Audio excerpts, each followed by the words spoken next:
Here is a question. Read it carefully and think about the answer. Let us solve it step by step. Let us first understand the key concept here.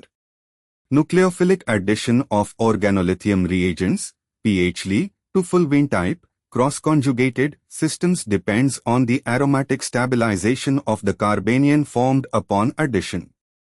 Moving on to the next step. Compound 1 is 6,6-dimethylfulvene, or more precisely 5-isopropylidinciclopenta 1,3-diene, a cyclopentadenyl ring with an exocyclic isopropylidine, is equal to Cme2, double bond. This is a fulvene.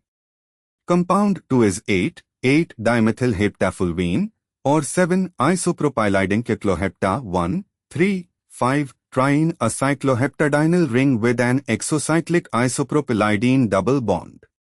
This is a heptafulvene. Moving on to the next step.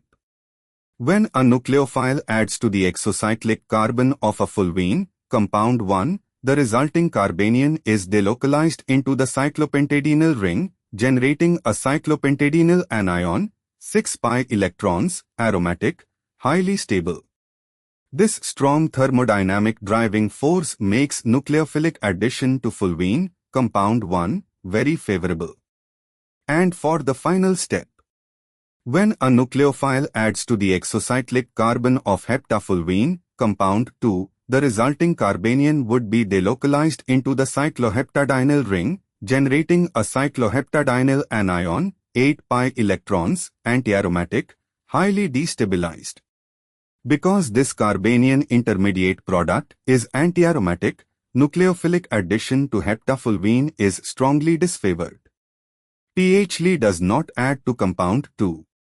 A. Incorrect. The two compounds differ dramatically in reactivity due to aromaticity versus antiaromaticity of the resulting anions. B. Incorrect. PHL does react with compound 1 because of the aromatic cyclopentadenyl anion formed. D. Incorrect. It is compound 1, fulvene, not compound 2, heptafulvene, that reacts readily with PHL.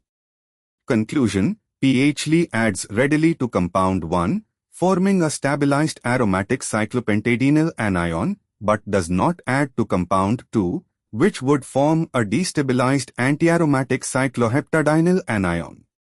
Therefore, the correct answer is C. Therefore, the correct answer is option C.